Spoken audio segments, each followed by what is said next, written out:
fucking Ford, and I am a massive piece of shit. No, I have always been a bad guy, I love it. Probably comes from having things like a villain's top trump when I was a kid, you know.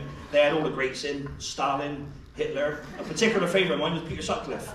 You know? Yeah, no, good looking for a serial killer though, wasn't he? That's probably why he did so well at what he did. It helped shape me into the person I am today. You know? Having said that, I'll tell you a little bit about myself. I'm the sort of bloke that'll stand over your dying nan and inhale her last breath. I chat so much shit, there's more smoke coming out of me than Grenfell.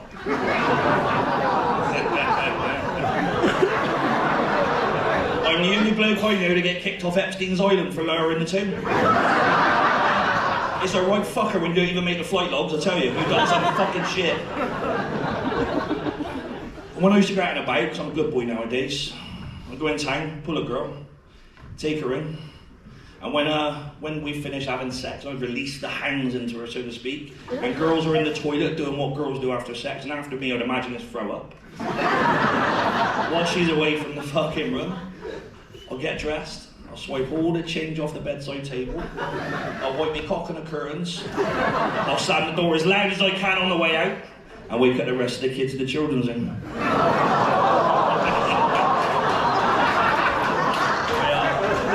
I fucking hate my kids. I got kids, I fucking hate them. So much so, I tried to sell my 2 boys recently.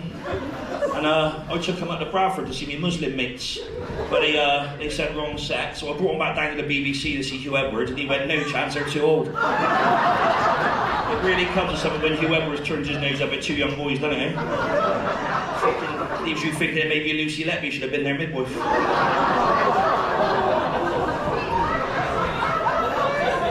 I got a daughter as well, so we won't leave that prick out of it.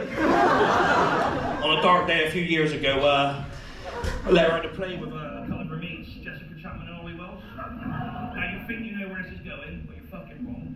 Because I'll tell you what, you know you got an ugly fucking kid when Ian Huntley sends her in with a post-it note on her forehead saying return to sender.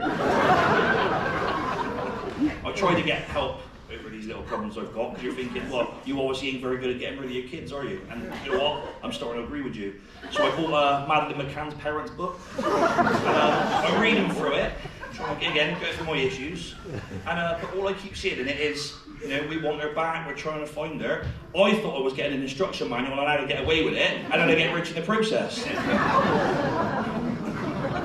I told you I was a fucking piece of shit, didn't I? What do you expect? A fucking scumbag.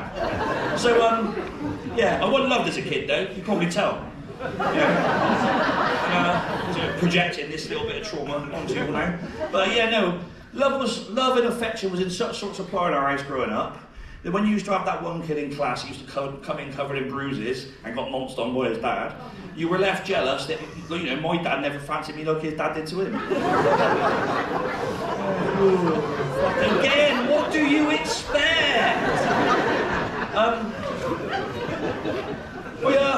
Pornography fucks the world up as well, doesn't it? It does. You know, I used to love porn. The golden age was when you had magazines like Mayfair and Parade and things like that. There used to be some bangers out there, didn't there? Do you know what I mean? Sharon from Essex would be in there, hairdresser. Tracy, teaching assistant, Cheshire. You know what I mean? And they'd be beautiful, wouldn't they? Perfect tits, fannies like paper cuts, a face like Da Vinci had painted them themselves, you know what I mean? But then you come down to Bristol, there'd be a fucking Reader's Wives edition. You know? In that one, we'd have Calf, Mama Free, Artcliffe. Fucking hell, what a fucking what a scrubber she'd be. Teeth like she could chew an apple for a tennis racket. Dusty old fucking saddlebags for tits. Fucking stretch marks on her gut like a topographical map of the Cotswolds. And a fucking cesarean scar on it like she had a fight with a shark.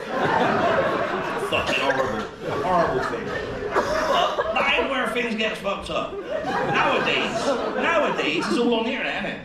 It's all on the internet. And it's not so much Sharon, hairdresser Cheshire, it's Esmeralda, Rio de Janeiro, 7 inches thick and full of milk. I mean, that is a whole fucking brand of fucking porn I don't know if you're interested in. Because, you know, it's disappointing, isn't it? I mean, you click on these fucking links and all that, and it's not so much a chick with a dick, it's a fucking geezer with tits, sorry. And it's just fucking, I know it leaves you in a wedding ring snore because you get yourself all revved up off this beautiful face, come down, get a cracking tits are banging, all of a sudden, whack, there's a rounders back in his fucking mouth. I mean, it's fucking horrendous. It's absolutely horrendous. But, you know, it makes me sound like a misogynist, all this stuff, doesn't it? You're right, I am a misogynist, right? I do love women at the same time, though. I will hold the door open for you, you know what I mean? But I will look at your ass on the way through. I mean, I've already clocked several people in there tonight thinking, oh, I wonder what your asshole's like. Not so much you, but... Me too. You're alright. I bet you like to blow the dust off that every 6 months, don't you? I bet you were something before electricity, though, weren't you? You dirty old lot. Anyway, ladies and gentlemen, that is my offence up for the day. You are about to absolutely fantastic.